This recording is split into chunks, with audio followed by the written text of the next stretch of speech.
I'm here with Mustafa Koita, the founder of Koita Milk. Mustafa, I'm so happy to see you today. Yeah, me too. I'm glad to be here. Yeah, thanks so much. I think I feel like we know your brand so well, right? It's been 7 years. Yeah. I really want to talk about the fact that you haven't actually needed external financing to grow and scale your brand. Can you talk a bit about that? Yeah, sure. So I feel very blessed to have not been able to, or I have to sell any equity to grow the business. But I think part of that decision making had a couple factors. I think number one was it's a very personal decision. Like, what do you want out of the business? Is this a lifestyle business, or are you in it for the money? Those are two big important questions you have to ask yourself. And I think in the beginning you don't have as much of a luxury of choice, but later on, as we started building the company, we got cash flow positive, I realized that I wanted this to be a lifestyle business. I wanted to keep it whole, and I wanted to give it to my kids at some point, and not have the pressures of an external investor involved in the business. The second thing that went into that is that obviously if you don't have financing in the beginning, your growth has to cater to the cash that you have on hand, which was, we basically self-financed the company. And so what we did is we grew slow and steady, and where a lot of people sort of have the philosophy that you have to kind of go big or go home, we went against the grain of that. We said, listen, let's grow slow and steady, and that worked in our favor.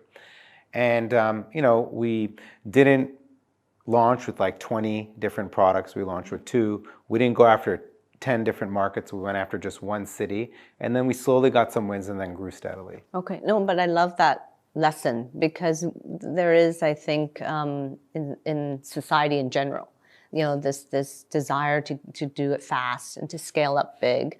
But would you do the same thing all over again? Yeah, I think I would.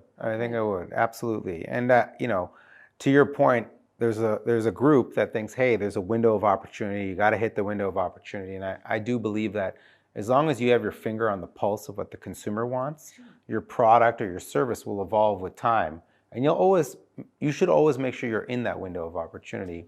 But you're never going to miss anything. A company will evolve and grow like a baby, and its arms will get longer to learn how to speak different languages. And that's how I kind of looked at the company. And so you obviously made a decision at some point, okay, now we're ready for more products and expansion. Can you talk about when you got to that point? How did you know? I think, again, we took a phased approach. So as we brought in products and products got distribution and they were accepted by the consumer, and we started seeing traction. And as consumers started getting used to our products on the shelves and reordering, those sort of factors gave us the confidence to say, hey, we don't need just a whole milk or a low fat, we need a chocolate, or we need another size. And then we slowly started adding 1 or 2 SKUs every like 6 months or every year. And after 7 years now, we have a family of like 25 SKUs. Yeah, no, that's so impressive. I'm glad as a consumer you added chocolate. Yeah, you're welcome. And I wanted to like end off with I'm also so impressed by the way you do your marketing, and I would love to just leave the viewers with a few tips on how you look. I think with marketing, you got to be honest and transparent about your brand. Your brand usually has a personality, and I think that's the personality of your management team, and let that shine through. Don't be ashamed of what your personality is. And I think consumers are very sophisticated. They can smell someone sort of playing a game or not acting who the brand really is. So we've just kept it very transparent and let our own personality reflect itself in the brand. We use a lot of social media. We're very cavalier, I think, with our marketing. We admit mistakes publicly when we're wrong. But we also highlight our wins, as well. And I think that's sort of a fundamental in marketing, is you just got to keep it real. Right. And again, you're also of the philosophy you don't need to throw a lot of money into a huge marketing budget. No, right? Not at all. I think that nowadays with the power of social, I'll give you an example. When we launched, we had like a 0 marketing budget. So what we ended up doing, this is about 6-7 years ago, one of the biggest successes that we had in getting the name out is we had coffee mornings with moms. And it was a very grassroots thing. And we'd invite 10 to 15 moms. I'd go there, I'd talk about, my background, why organic milk, how we built the company. Then I'd let them tell us what are some of the other products that they want.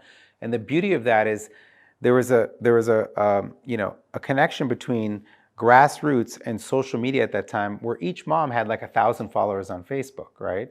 So you're with 10 or 15 moms, but you're hitting 15,000 people, and it's all word of mouth social media marketing. They're taking pictures after the coffee morning, they're getting samples. And we did 10 of those, and we got, probably 150,000 impressions in 2 to 3 weeks with very little budget.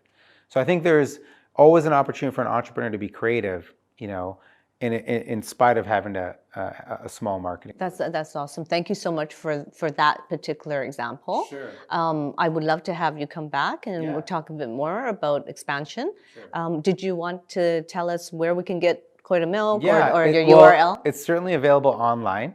We're on, Amazon, Gibson's, Carrefour Online, Spinneys, Choy Chums, all those places on Koita.com. Here in the UAE, we're in 10 countries right now. So every country we've got sort of an online presence. And with this whole Corona situation, online has grown approximately 370% in the last 2-3 months for us. So online is huge. And then we're also in a lot of the brick and mortar stores. People still want to go to a retail shop and buy, packs and whatnot. So we're available in a lot of locations. Thanks so much. Yeah. Thanks, Mustafa. No problem. Okay, we'll see you again soon. Look forward to it.